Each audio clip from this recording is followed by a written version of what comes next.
name is Elaine, and at 38, I thought I had most of my life figured out.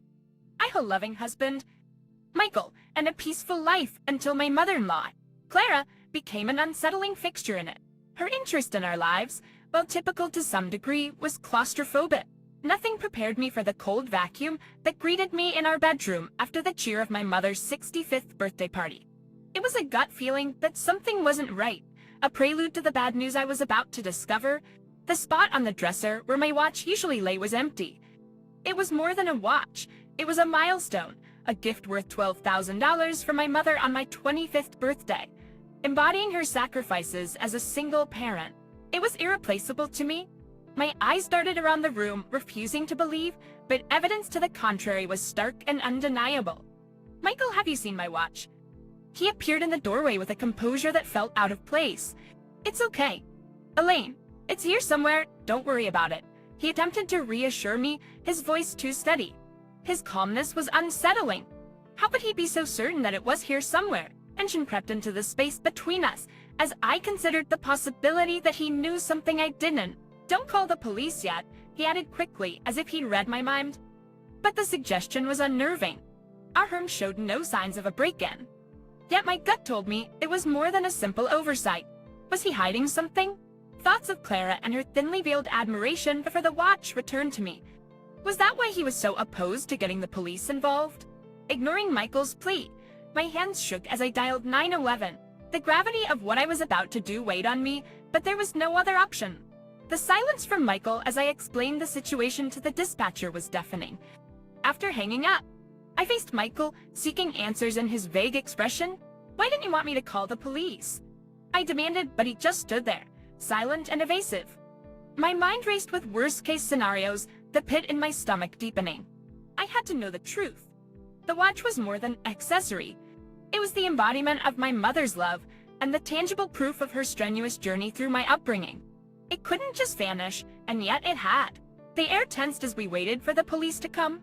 Michael, a statue of reservation, in me, a simmering pot of betrayal and shock. As far as days went, this was rapidly descending into the worst, and it was only just beginning. My fingers drummed on the kitchen counter, every tap a punctuation mark in my silent monologue of disbelief. Michael leaned against the doorframe, his eyes avoiding mine. The silence was oppressive, the weight of the missing watch, an elephant in the room that he seemed all too keen to ignore. "I can't believe you didn't want me to call the police." "Michael, that watch wasn't just expensive.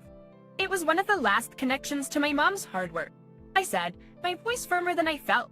"How can you be so indifferent?" "I'm not indifferent, Elaine." He finally spoke, his voice taking on a hint of frustration. "I just think we should look for it more thoroughly before involving the police in this. Maybe it got misplaced, or stolen," I interjected. "Michael, we've looked everywhere and it's not here. It's not like me to forget where I put such a precious thing. You know that." He rubbed the back of his neck, his tail when he was uncomfortable.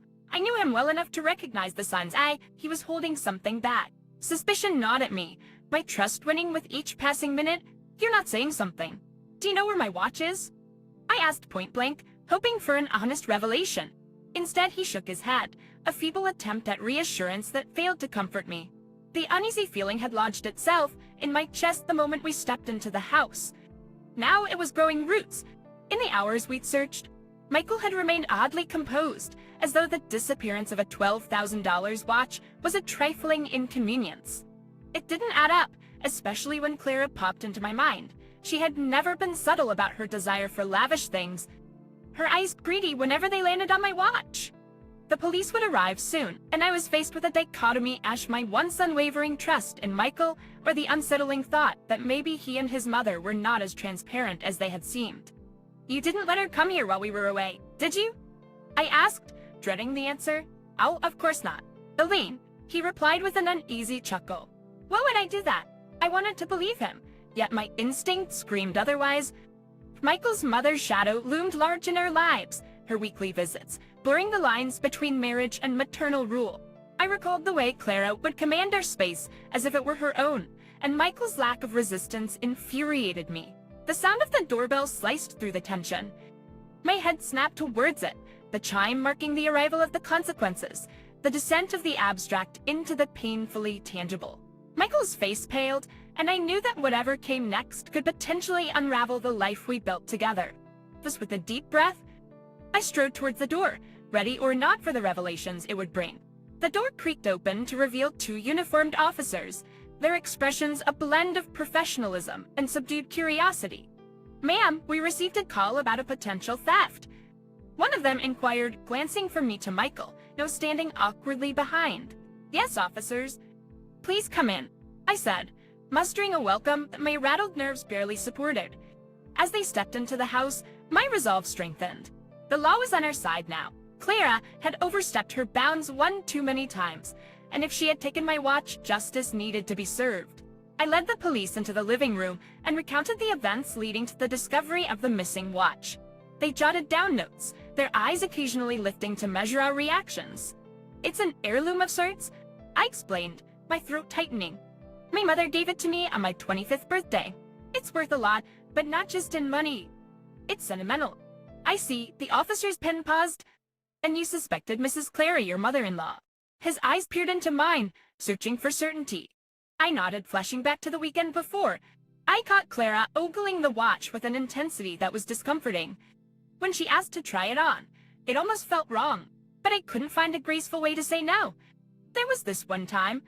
My voice trailed off, lost in the memory of pure disbelief, when Clara had audaciously said the watch would look better on her wrist and practically demanded I give it to her. The way Michael had danced around the issue had frustrated me then, but now it filled me with dread. Action Officer Jenkins followed my gaze to Michael, who was worrying the hem of his shirt with quivering fingers. "Mr. Michael, do you have any idea about the watch's whereabouts?" "No, officer." Michael's voice was a shade too quick, a note too high. I love Elaine. I'd never let anything happen to her stuff, especially not something that meaningful. But his words, intended to reassure, did nothing to steady the churning in my stomach. Instead, my thoughts spun, piecing together bits of conversations, subtle glances, and Michael's strange reluctance for police involvement. They had to know something. Michael has a key to the house, and so does Clara, doesn't she? "Michael," I pressed, watching him with an accusatory stare that made him visibly shrink. His eyes flitted away, guilt etched plainly on his face for the briefest of moments before he managed a weak denial. But I knew the truth even before he uttered it. The watch's absence was a confirmation of my fear that Clara's tendrils had reached into the very sanctum of our private life, deforming the sacredness of our space with her manipulation. And now with the police here, with questions hanging in the air like a storm cloud ready to break, Michael and his mother's facade was about to fall away, revealing the ugly truth beneath. The officers exchanged a look that suggested they were no strangers to domestic conundrums woven with deceit. "Ma'am, has anyone else had access to your house recently?" Only then did Michael speak up, his voice a faint whisper, cracking under the intensity of the moment. "My mother has a key," he confessed, his admission hitting me like a sledgehammer to the chest. "Faint," I sputtered, my eyes locking onto his in a silent demand for an explanation. "When?" I sputtered, my eyes locking onto his in a silent demand for an explanation. "You gave Claire a key? Without telling me." He floundered under my scrutiny, his words tumbling out in a jumbled mess. "I thought it would be helpful. She wanted to. She said she'd help us out around the house while we were away. I didn't think you'd mind." My entire being recoiled at the betrayal. Never would I have imagined Michael going behind my back like that, especially not to cater to Clara's invasive ways. With every sentence he uttered, I felt the foundation of our marriage crumble. I turned back to the officers, my voice steadying with resolve. "She said she'd been cleaning here over the weekend when we were away. I didn't know. I didn't give her permission." Officer Jenkins took note, while his partner quietly stepped out to make a call. That the atmosphere in the room thickened with unspoken truths and suppressed fury. The officers probably saw it all too often, families torn asunder by the very ties meant to bind them. But knowing that didn't make the sting any less acute. Keep the key issue separate for now. Focus on the missing watch. We'll need to speak with your mother-in-law as part of the investigation. I nodded, feeling the world tilt as my anger with Michael battled against my need to recover the missing piece of my mother's legacy. The other officer returned, gesturing for his partner to join him outside briefly. Alone with Michael, I searched his face for the man I thought I'd married, but all I found was a boy cowering from his mother's shadow. "Michael, I can't believe you did this." I asked, my heart aching with a betrayal that felt as tangible as the cold air in the room. He started to respond when the front door clicked open again. The officers re-entered, their faces betraying nothing as they interrupted our private reckoning. Mrs. Parker will need to visit Mrs. Clara to inquire about the watch. Can you provide the address? I nodded, feeling a mix of vindication and sorrow. This was it, the turning point where the wishful threads of trust and unity in our marriage would either unravel entirely or be spun into a more complex, resilient fabric. As Michael recited his mother's address, I braced myself for the inevitable storm ahead. The search for my timepiece had served as the turning stone, uncovering a foundation riddled with cracks, and its retrieval would mark the next chapter of hard truths and perhaps even harder consequences. The sirens in the distance heralded a shift in the air, a palpable signal that the web of concealed truths was about to unravel. Michael's features clouded with remorse, but the time for regret had passed. I watched the officers make their steady way to the cruiser, preparing to confront Clara at her residence. Elaine, I'm so sorry. I didn't know this would happen. Michael blurted out, his voice thick with desperation. But his words were emptied in my ears, hollow promises that could no longer conceal the reality of his deception. You should have thought of that before. Michael, I said coolly, moments before following the officers to their car. My mind was resolute, a mixture of anxious determination to retrieve the watch and simmering indignation over the betrayal. We arrived at Clara's house, a neatly kept bungalow adorned with Michael's childhood, photos lining the mantelpiece, and the heavy scent of lavender hanging in the air. The door swung open to reveal a flustered Clara whose cheeks flushed a deep crimson upon seeing the uniforms. Clara, have you seen a watch here? Virtual watch that does not belong to you. Officer Jenkins asked directly, his gaze sweeping the room for any sign of the coveted possession. Claire scoffed, feigning ignorance. Why would I have Elaine's watch? Why would I have Elaine's watch? Michael, tell them. I don't know what they're talking about. It's Michael, now pale as paper. Could barely meet her eye, let alone formulate a defense. The room seemed to shrink around us, every ornament and picture frame a silent testament to the secret she had hoped to keep buried. After what felt like an eternity, she faltered under the steely stare of the law. Fine, Claire conceded, retrieving the watch from a drawer in her living room. It looked out of place amongst the clutter, like a stolen gem among false jewels. As she handed it over, unable to mask the flash of resentment in her eyes, a portion of the tension that had been building inside of me dissipated. My fingers wrapped around the watch, the cold metal banishing the hot flashes of anger that had pulsed through my veins. We'll need to take you in for questioning. Mrs. Clara. The ensuing silence was fraught with the unspoken acknowledgement that things would never be the same again. Clara's shoulders drooped, the fight bleeding out of her as she collected a shawl and followed the officers out the door. Michael and I were left in the wake of the storm, the chasm between us widened beyond repair. He reached out for me, but I stepped back, my gaze locking with his in a moment of lucidity. I trusted you. Michael, I whispered, the watch in my grip grounding me as I prepared to confront both our futures alone. But that trust is broken now.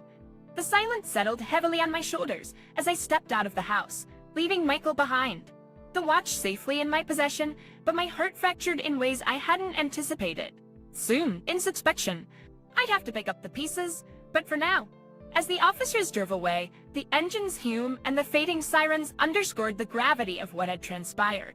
Just in the cool blue twilight of that tumultuous day, I sat on the steps outside Clara's house. In the cool blue twilight of that tumultuous day, I sat on the steps outside Clara's house, clutching the recovered watch to my chest, the timepiece a bitter reminder of the intertwined love and lies that had governed my life. Michael emerged from the doorway, his footsteps hesitant as he approached where I sat. Elaine, he murmured, his voice laden with regret. I didn't look up. For you lied to me?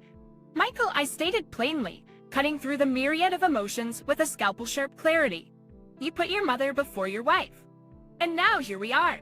He sat beside me, exuding a sense of defeat that seemed to fill the space between us. I know, he conceded. I was wrong, but I never wanted it to come to this. Intentions don't always matter. Michael. Intentions do. I can't just dismiss what happened because you're sorry. He nodded, his silence a tacit acknowledgement of the gulf that had widened too far to bridge with apologies. In the silent contemplation that followed, I found myself thinking about my mother. She'd raised me to be strong, to value honesty and integrity in relationships. But she also instilled in me the understanding that mistakes, even painful ones, were part of life's journey, opportunities for growth and self-reflection.